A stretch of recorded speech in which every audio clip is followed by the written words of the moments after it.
নমস্কাৰ মোৰ অনুৰাগীসকল সকলোকে স্বাগতম জনাইছোঁ মোৰ এই ভিডিঅ'টিলৈ। বহুত দিন হ'ল মই ভিডিঅ' নিদিয়া। কিছুমান বন্ধুৱে সুধি আছিলে মোক কমেণ্টত কিয় ভিডিঅ' দিয়া নাই।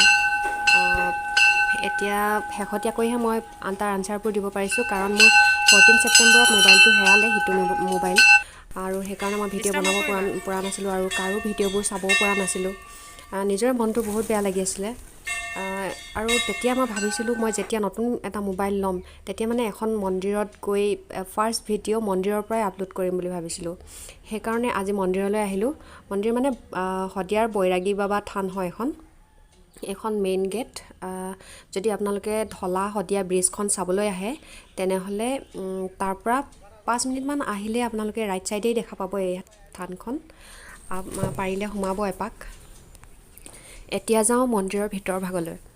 এয়া ভিতৰ চোৱা, ধুনীয়াকৈ ক্লিন কৰি ৰাখিছে। পাৰ চৰাইবোৰো দানা খাই উৰিব ধৰিছে দেখোন। আজি বহুত দিনৰ মূৰত এই পাৰজাক লগ পাম।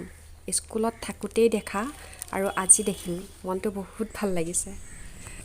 সৰুৰে পৰাই শুনি আহিছোঁ এই বৈৰাগী বাবা থানখন বহুত জাগ্ৰত হয়, আৰু আজি এজন পুৰোহিতৰ মুখৰ পৰাও জানিব পাৰিলোঁ। তেওঁ কোৱা মতে হেনো সত্যযুগৰ পৰাই এই থানখন চলি আহিছে। ইয়াত পূজা অৰ্চনা দি গৈছে। প্ৰথমে ইয়াত হেনো এজোপা ডাঙৰ গছতেই পূজা দিয়া হৈছিলে। এয়া সকলো ভক্তই পূজা পাঠ কৰি আছে। আমিও ইতিমধ্যে চাকি ধূপ লৈ সেৱা কৰিলোঁ। গতিকে আমিও এতিয়া ঘৰমুৱা হ'ব লাগিব, নহ'লে দেৰি হৈ যাব। ৰথটো টান হৈ আহিছে আৰু গাড়ীতে আহিলোঁ আমি, গতিকে গাড়ীও পাব লাগিব ন। সেইকাৰণে এতিয়া যাওঁ আৰু। কুইন বজাই থাকিবা নেকি অ'? আহা, বজাই থাকিবা নেকি অ'?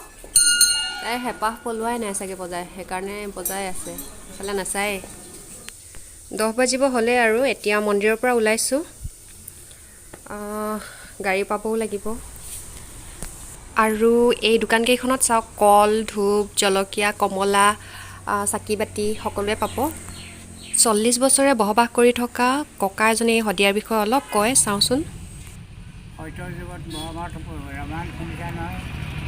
যেতিয়া দক্ষৰ যজ্ঞত মানে সতী দেহ ত্যাগ কৰিছিলে নহয়, সেই যুগত মহাদেৱে ত্ৰিশূলতে এনে খোজ মাৰি লৈ সেই সতীক লৈ ফুৰিছিলে। তেতিয়া বিষ্ণুৱে ভাবিলে কিন্তু পগলাতে কি কৰিছে, মৰা মাইকীজনী লৈ ফুৰিছে।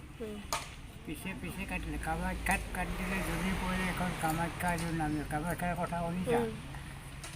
এইয়া যোৰহাটৰ হাত দুখন পৰিলে যোৰহাট, এনেকৈ জেগা ইয়াত শটো থ'লেহি শদিয়া, বুজিলে নাই?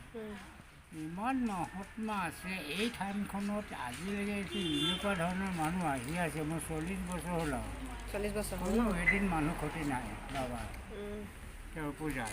আপোনাৰ ঘৰ ইয়াতে নেকি? মোৰ আচল ঘৰ যোৰহাট। মই ইয়াত অহা হ'ল 62 চনৰ চীনা যুদ্ধতে অহা। 62 চনতে অহা আপুনি? 62 চনতে। এইখন বৰাগী থানৰ মন্দিৰ হয় আৰু ইয়াত আমি সোমাইছিলোঁ। এতিয়া আমি ঘৰলৈ যাম। আপোনালোকে শদিয়ালৈ আহিলে মানে এই বৰাগী থানৰ মন্দিৰলৈ সোমাব দেই। এইখন গেটখন চাওক, ইমান ধুনীয়া। মন্দিৰলৈ আহিছিলোঁ তো, ভোক লাগিব বুলি টিফিন এটা আনিলোঁ। এই দালি আনিছিলোঁ, ইমান মিঠা মিঠা।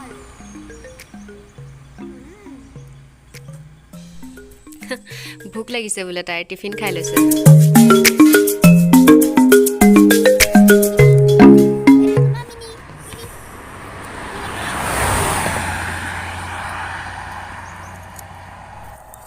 ছাগলীখিনিয়ে দালিয়া খাব আহিছে, মোৰ দিকে দিকে লাগি দি দিলোঁ অকণমান দেউতাকে খাব।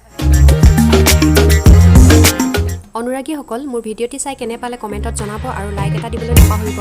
লগতে শদিয়াৰ বিষয়ে আৰু কথা জানিব বিচাৰিলে, মঠ মন্দিৰৰ বিষয়ে জানিব বিচাৰিলে আপোনালোকে মোৰ চেনেলটি ছাবস্ক্ৰাইব কৰি থ'ব পাৰিব। গতিকে আজিলৈ আহোঁ।